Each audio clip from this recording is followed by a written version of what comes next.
I love Mohammad एक poster, एक जुमले ने भारत के सेकुलर चेहरे को बेनकाब कर दिया। भारत के मुख्तलिफ हिस्सों में हजारों अफराद ने सोशल मीडिया पर अपनी प्रोफाइल तस्वीर आई लव मोहम्मद के स्टिकर से बदल दी। लोगों ने ऐसा क्यों किया, आइए आपको भी दिखाते हैं।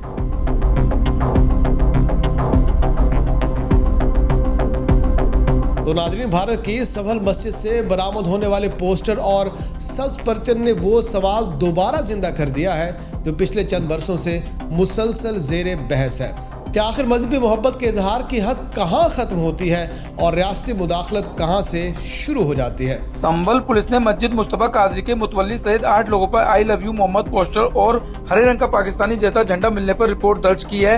कब्रिस्तान की मुंह पर बनी मस्जिद को तोड़ते समय बरामदगी हुई। सिविल राइट्स तंजीमों के मुताबिक सिर्फ एक माह के अंदर भारत के 23 शहरों में 45 FIR दर्ज की गई हैं, जिनमें मजमूई तौर पर 4505 मुसलमानों को नामजद या नामालूम मुल्जिमान की फहरिस्त में शामिल किया गया। इनमें 544 अफराद के नाम वाज़े तौर पर दर्ज थे, जबकि 3961 अफराद को नामालूम लिखा गया, जो बाज़ात खुद एक खौफ पैदा करने वाला रुझान है।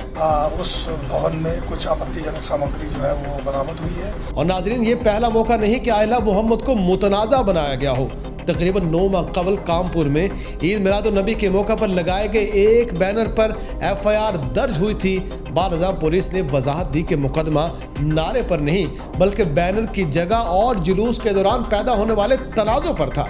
मगर ज़मीनी हकीकत ये थी कि अवामी तासुर में ये पैगाम फैल चुका था कि अकीदत का इजहार भी अब खतरे में मौजूद है। विज्ञान और गणित की पुस्तकें होनी चाहिए, उनके हाथों में आई लव मोहम्मद का पोस्टर देकर के, तख्तियां देकर के समाज में अराजकता पैदा करने का कार्य कुछ लोग कर रहे हैं। संभल का ताज़ा वाकया इस सिलसिले की एक नई कड़ी है। एक मस्जिद को अदालत के हुक्म पर मुनहदिम किया गया। दावा ये था कि ये कब्रिस्तान की ज़मीन पर नाजायज़ तौर पर तामीर की गई मस्जिद थी। मस्जिद की कमेटी और वकला के मुताबिक वक्फ 1985 में रजिस्टर था और 1995 में इसे सरकारी गजट में शामिल किया गया। इनेदाम के बाद पुलिस ने मस्जिद कमेटी के अफराद और मकामी लोगों के खिलाफ कार्रवाई की और इसी दौरान आई लव मोहम्मद सल्लल्लाहु अलैहि वसल्लम के पोस्टर और चांद सितारे वाले सब्ज परचम को भी मुकदमे का हिस्सा बनाया गया। ये वो लम्हा था जहां कानूनी कार्रवाई एक बार फिर मजहबी शनाख्त के सवाल से जोड़ दी गई। नाज़रीन, भारतीय आइन का आर्टिकल 25 हर शहरी को अपने मजहब पर अमल और उसके इजहार की मुकम्मल आज़ादी देता है। मजहबी अकीदत का इजहार चाहे वो जुबान में हो, तहरीर में हो या अलामतों के जरिए, उसूली तौर पर जुर्म नहीं तस्वुर किया जाता। भारत में मजहबी आज़ादी से मुतालिक दर्ज होने वाली शिकायत में गुज़श्ता 5 वर्षों में तकरीबन 40% का इजाफा हुआ है, जिसमें सबसे ज़्यादा केसेस उत्तर प्रदेश, मध्य प्रदेश और राजस्थान में रिपोर्ट किए गए हैं। हम आई लव जय श्री कृष्ण कह सकते हैं, हम आई लव वाहे गुरु कह सकते हैं, हम आई लव जीसस कह सकते हैं, लेकिन आई लव मोहम्मद कहने पर इस देश, इस प्रदेश के बच्चों को गिरफ्तार किया जा रहा है। क्या ये है वंदे मातरम? सब्ज परचम और चांद सितारे पर भी एतराज़ात उठाए गए।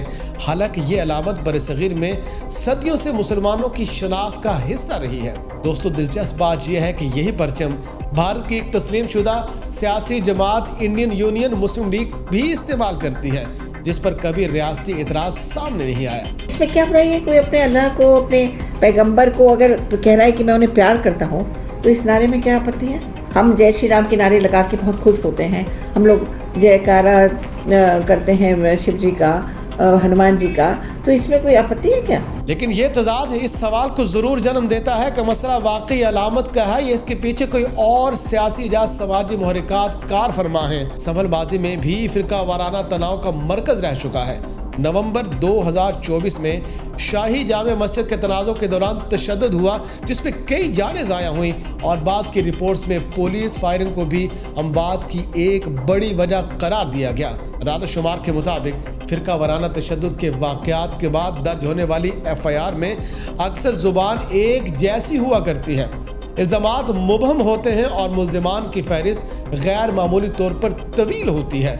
जिससे इज्तिमाई सजा का तासुर भी पैदा होता है। सोशल मीडिया पर इस मामले ने एक नई बहस को जन्म दिया है। लाखों अफराद ने पोस्टर, तफसीर और वीडियोस के जरिए सवाल उठाया कि अगर मस्जिद में आई लव मोहम्मद का पोस्टर, इस्लामी परचम और कुरान मौजूद ना हो तो फिर मस्जिद की शनाख्त क्या रह जाती है। कभी किसी मुसलमान ने गुस्ताखी करी है किसी भगवान के, किसी गुरु नानक के या किसी भी धर्म के नजदीक? नहीं, मेरे नबी ने सिखाया है अपने धर्म पर अटल रहो, अपने धर्म पर अटल रहो और दूसरे के धर्म की इज्जत करो। ये हमारे यहाँ वो इंसान नहीं हो सकता जो मोहम्मद के नाम में गुस्ताखी करे। ऐसे मामलात में कानूनी कार्रवाई के बावजूद सजा की शरह निहायत कम रहती है, मगर गिरफ्तारी, तफ्तीश और मुकदमात का अमल खुद एक सजा बन जाता है।